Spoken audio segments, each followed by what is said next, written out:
మనం యోగా ఈ యోగా గురించి తెలుసుకోవాలంటే ఆ యోగాకి ఆర్జుడు ఎవరు, ఆ యోగాతో రూపొందించింది ఎవరు, యోగ శాస్త్రాన్ని రాసింది ఎవరు, ఇది అది తెలుసుకోవాలి. ఇప్పుడు యోగా గురించి ప్రపంచంగా చర్చిస్తున్నారంటే దానికి కారణం ఒక వ్యక్తి, అతని పేరు పతంజలి మహర్షి. ఎవరు? పతంజలి మహర్షి.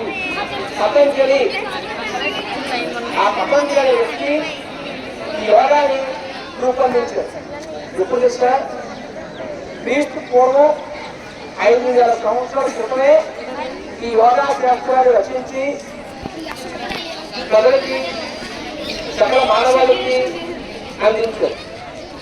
ఈ యోగా అనే పదానికి అర్థం సంస్కృతంలో యోజ్, యోజ్ అంటే కలయిక, సంయోగం అని చెప్తారు.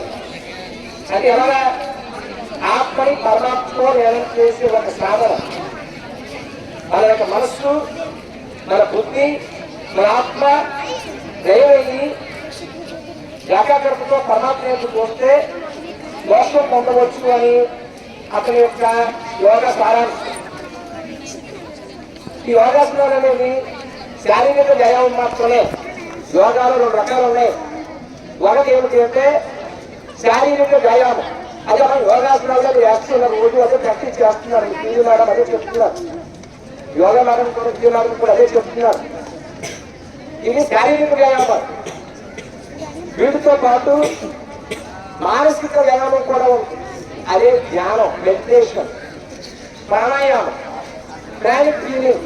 ప్రాణాయామం, ధ్యానం చేయడం ద్వారా మనస్సుని మన ఏకాగ్రతలో తీసుకురావచ్చు.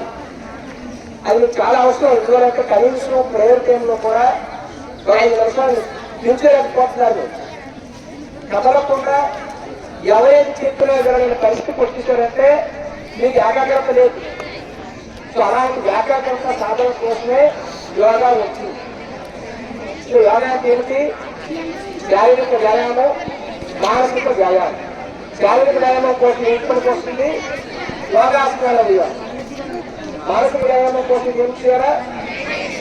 ధ్యానం చేయాలి. రోజు మెడిటేషన్ చేసేవాడు వాడి మనస్సు, బుద్ధి, ఆత్మ ప్రకాశించి ప్రపంచం ఏదైనా సాధించగలుగుతారు.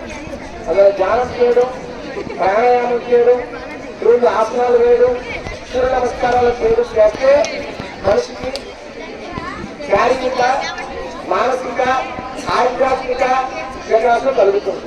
సో ఈ సందర్భంగా ఈ యోగాకి ఆదుకున్నటువంటి పతంజలి మహర్షికి ఈ సమాముఖంగా నేను నమస్కారాలు తెలియజేసుకుంటూ ఈ యోగా యొక్క ప్రాచుర్యం కల్పించినటువంటి ఆంధ్రప్రదేశ్ ముఖ్యమంత్రి శ్రీ నారా చంద్రబాబు నాయుడు గారికి, అలాగే మన భారత గౌరవ ప్రధానమంత్రి శ్రీ నరేంద్ర మోడీ గారికి, మరి ముఖ్యంగా మన విద్యాశాఖ మంత్రి శ్రీ నారా లోకేష్ గారికి ధన్యవాదాలు తెలియజేసుకుంటూ సెలవు తీసుకుంటున్నాను. జై హింద్.